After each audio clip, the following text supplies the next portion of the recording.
tayo ngayon, no? LG component, mga kabutingting. Kung makikita nyo, ipa-plug in natin. Ito, mga kabutingting, plug in. Wala siyang power, mga kabutingting. At ang sabi ng may-ari, pinapower daw nila yan sa remote. Ang sabi ng may-ari, baka yung remote lang daw ang sira. Ito may kanyang remote, mga kabutingting. Oh. Pero nung testingin po natin ang remote, working naman, mga kabutingting. Oh. Tingnan nyo. Oh, diba? Gumagana siya. So meaning, mga kabutingting, walang problema ang remote. Ngayon, kung may problema man ang remote, ay dapat yung kanyang mga pindutan dito, kaya may power naman, mayroon naman siyang pindutan, dapat gagana siya. Hindi pa rin talaga siya gumagana, mga kabutingting. As in, ito yung kanyang mga ito yung kanyang power button, tapos yung kanyang mayroon siya diyang play, stop, tuning, mayroon siya. Hindi talaga magpa-power, mga kabutingting. Ngayon bubuksan natin. Ito yung kanyang power, kahit anong pindot, ayaw talaga. Okay, bubuksan natin. Ito yung kanyang back, as in kanyang likod.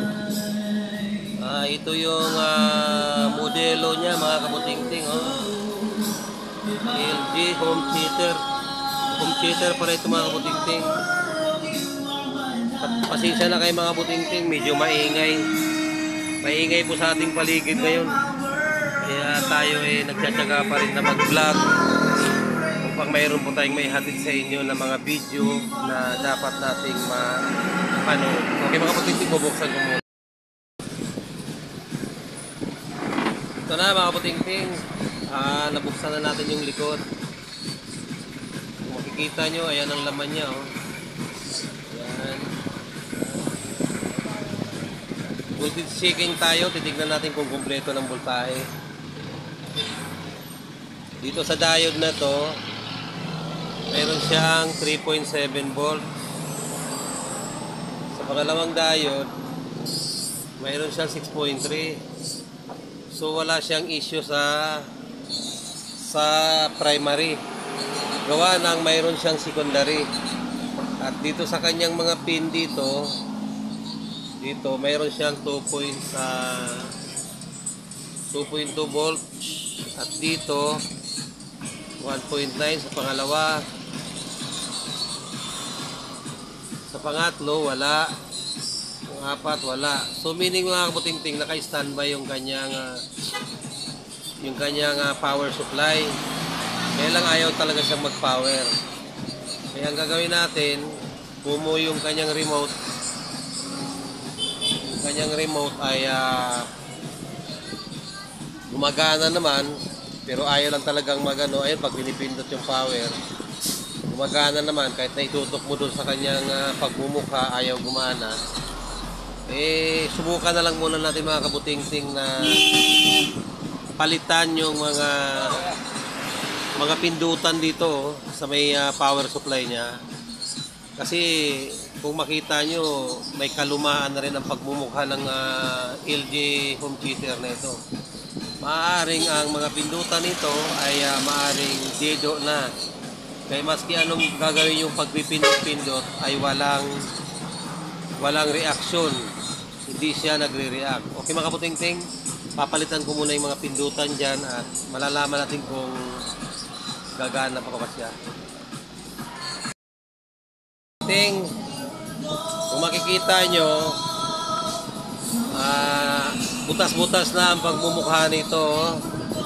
Tinanggal ko na ito, mga kabutingting, yung mga touch switch niya.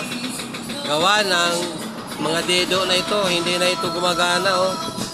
Ayan sila, nakatihaya sila ngayon. Nakatihaya sila, tinanggal ko sila.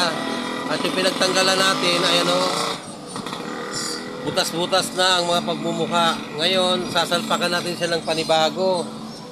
Ito ang ating ilalagay, mga kabutingting. Mga sariwa pa ito. Wala pa itong karanasan.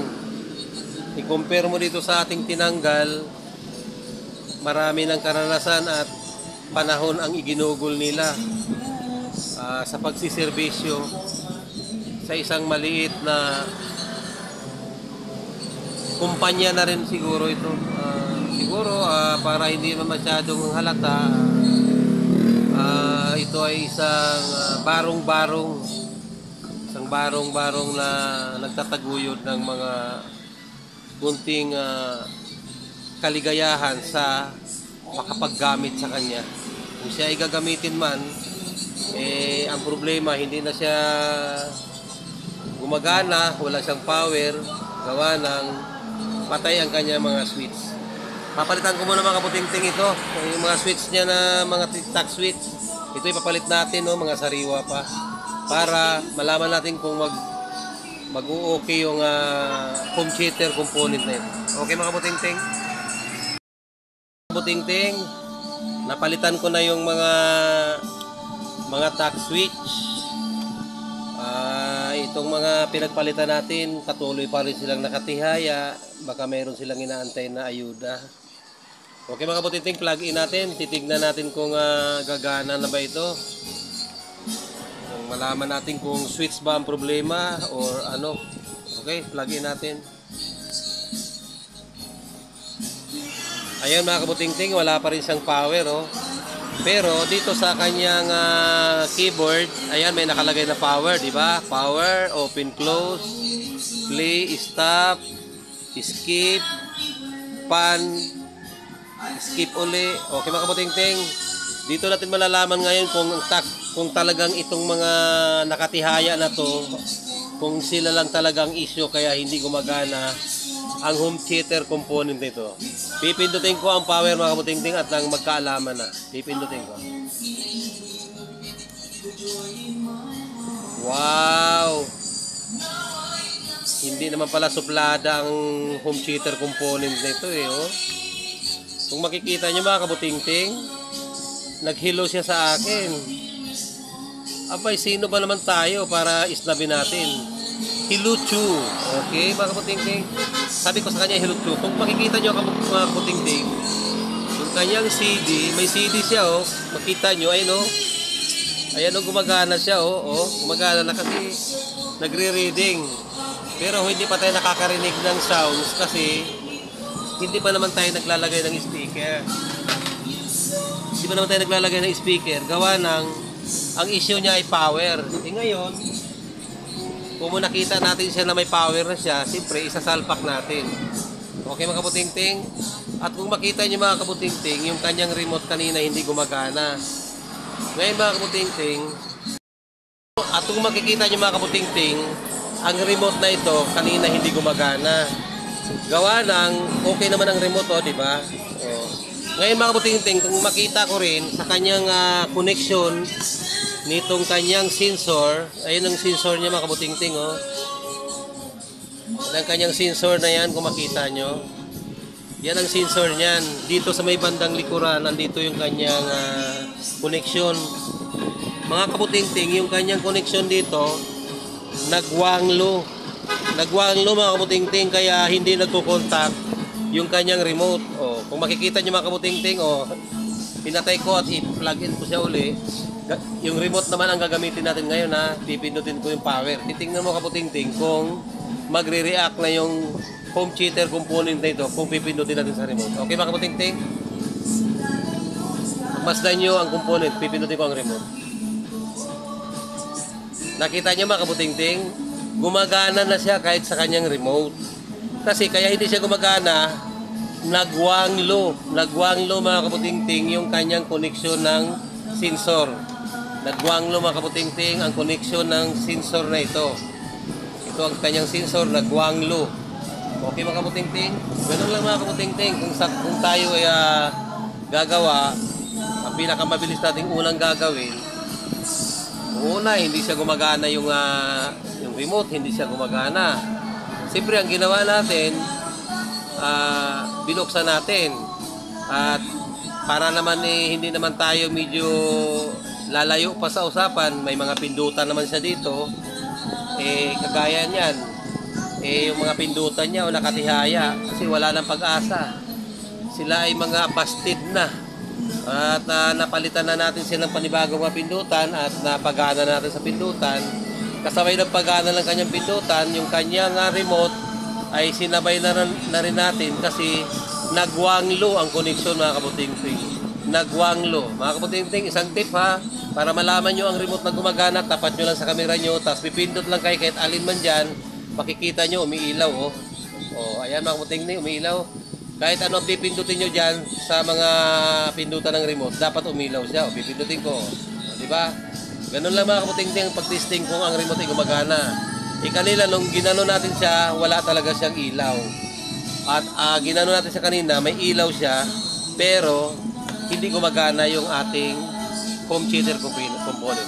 Mga kaputing-ting, isalpak natin para sa final test at ang malaman din natin kung working ba ang kanyang speaker. Pero tingin ko mga kaputing-ting working kasi power lang naman talaga ang issue niya.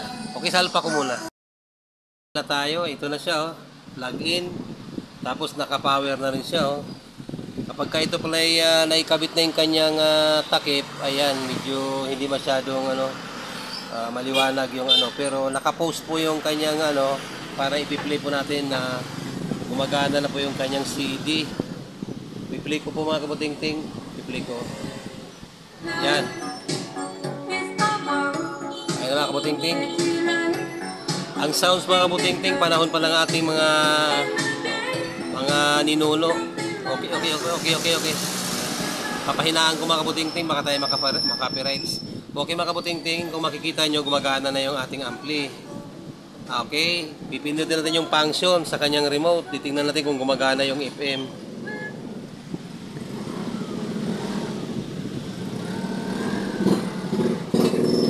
USB. Susunod. Auxiliary. Susunod. Ayan na po, FM na po mga kabuting-ting oh. Naka-FM na po siya. Ayan, mayroon na rin po siyang FM mga kabuting-ting oh. Okay mga kabuting-ting, papahinaan natin baka tayo makapirights. Mga kabuting-ting, okay na ang home theater component na ito. Kung makikita nyo, simpleng-simple lang ang kanyang sira. Pero kung tayo ay walang alam, hindi natin malalaman kung ano ang kanyang diferensya. Pero kung tayo ay nakakapanood ng mga ganitong klaseng paggawa, kahit papaano mga kabuting-ting, mayroon tayong idea kung ano-ano ang dapat gawin sa isang component na ganito na ayaw mag-power sa remote, ayaw mag-power sa kanyang mga buton, at alam nyo na kung anong ginawa natin. Kaya natutunan natin kahit paano kung how to repair sa ganitong klaseng mga maliliit na mga gamit natin sa bahay. Mga kabuting-ting, hanggang dito na lamang, at kung mayroon man kayo nagustuhan sa aking gawa ay sana mangyari na huwag niyo po sanang don't forget to subscribe and share and like this video. Ting-ting, mayroon pala tayong shout out mga masubid natin na nakasubaybay sa ating mahiwagang paglalakbay at paggawa.